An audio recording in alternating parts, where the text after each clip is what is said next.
The NTSB theory can't begin to explain why the FAA ignored phone calls from a senator all night long. It doesn't explain why Bergen's story of radio contact was covered up. It can't explain Rourke's outrageous lies and mischaracterizations, or all of the many missing pieces. And it sure in hell can't explain that fuel selector valve. With the theory of the program flight instructor, however, we can explain it all in a reasonable and coherent way. The plan was to commit the perfect crime, to grab the body of their Manchurian candidate, pull him out of the wreckage, and whisk him away, leaving no evidence of their crime. No one could ever possibly figure out how they did it.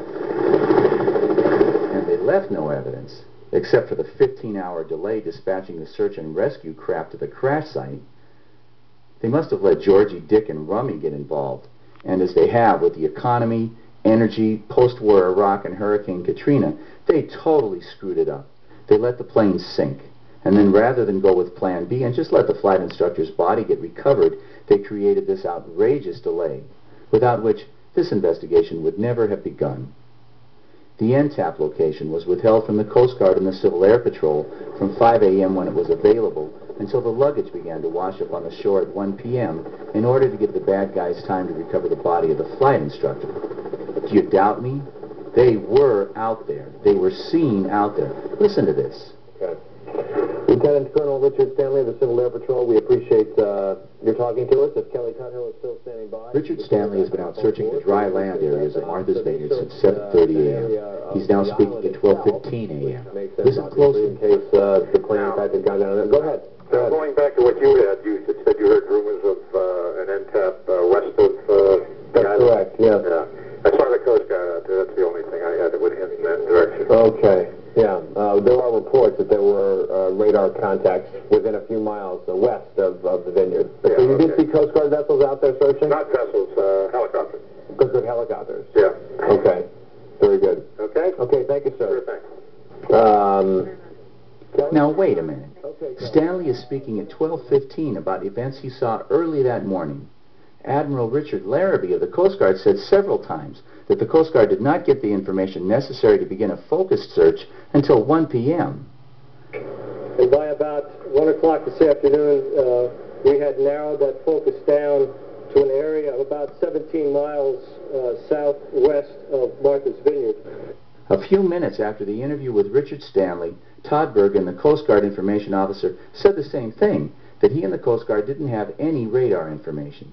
Yes. And that's the last time the plane was heard from. That is correct. At approximately 2,500 feet, 10 miles offshore. That's my understanding. Like I said, as far as that radar location, I do not have that information. Officer, is there anything that I failed? Remember at the Pentagon news conference, at about 1:30, Colonel Rourke insisted that despite the radar information, that they were not focusing on one area. Well, we'll continue on the same track that we're on, which is to search the entire area. All these people say there was no information that would lead to a focused search of the waters off Martha's Vineyard, and yet Richard Stanley says... Right, yeah. Yeah. I saw the Coast Guard out there. That's the only thing I had that would hint in that direction. Okay, yeah. No one was focusing on the crash site, but Stanley says he saw what he took to be the Coast Guard conducting a focused search off the west coast of Martha's Vineyard early in the morning. But that's not possible. In fact, just to be clear, the Coast Guard says it wasn't them. But if it wasn't the Coast Guard, then who was it? Well, we have an answer to that now, don't we? Granted, the evidence in this case is circumstantial. But that doesn't make it crazy to bring George W. up on charges. Crazy?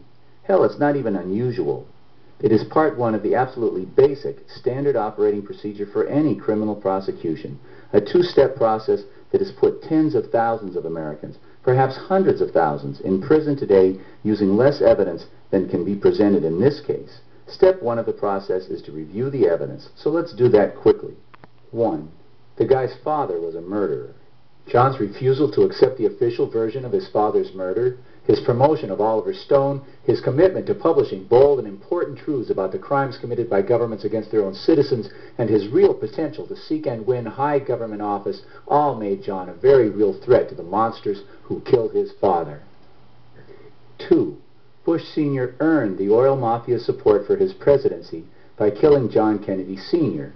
His reward for participating in this murder was not only a place at the table of these killers, But, as we have seen, they're guaranteed undying support for his political career no matter how many times he lost. They picked him up, sewed him back together, and promoted him to higher and higher positions of political power. 3. Georgie is clearly now a leading member of this oil mafia, secretly sworn to serve their interests. While he has been president, the oil mafia's profits and prospects have soared through the roof. Of course, the American people pay. He may only be a stooge at this table, but he is a stooge not only with a seat, but with his own little nameplate marker at the table of this mafia that you have to earn your membership in by committing a murder. So point 4 in the evidence is that George W., like his father, would also have to kill somebody to 5. Get the oil mafia to support him instead of McCain, and to get a place at their table, like his father before him. So who? That's the obvious question, isn't it? It should be the obvious question. Who do you suppose these sick and twisted bastards decided Georgie should kill to make his bone? They decided, the father kills a father, the son should kill a son. They like the poetry of it. We have proved that John Kennedy Jr. was murdered. Can any reasonable person look at this mountain of evidence in the death of JFK Jr. and not see clear, unmistakable signs of foul play? We have part 1 of the requirements to bring this case to court.